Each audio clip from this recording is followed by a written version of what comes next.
African American women built this braiding culture. So why are we the ones walking out with bald spots and with no respect? In this video, we're asking the hard question: should African American women boycott African braiders? We're talking hair damage, disrespect, and the real divide behind the braiding chair. Let's tell the truth. Braiding in America started with pain. From the moment our ancestors were forced into slavery, we used braiding to survive. We braided rice seeds into our hair to feed our families. We used braid patterns as maps to escape plantations. Not only that, but we braided messages into each other's hair. Because speaking out loud could cost us everything. But what began as survival became tradition. What once kept us alive became our brand and our style.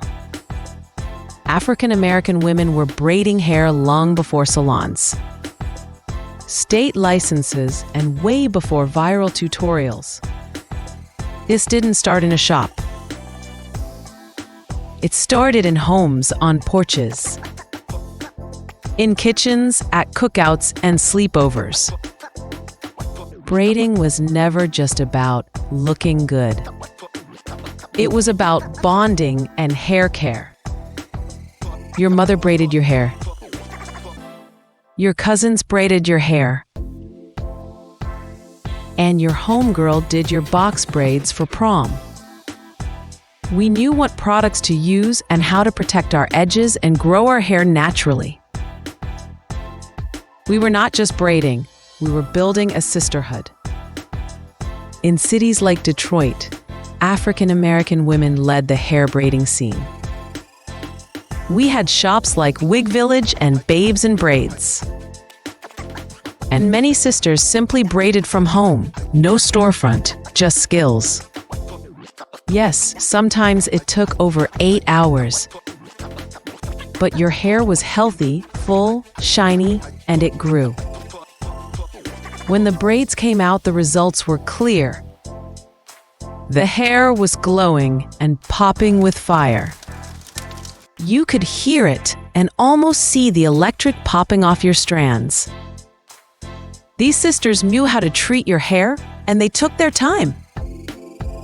They cared about the outcome, and they cared about you. Then came the shift. African braid shops popped up, offering something different. 3 women would braid your hair at the same time.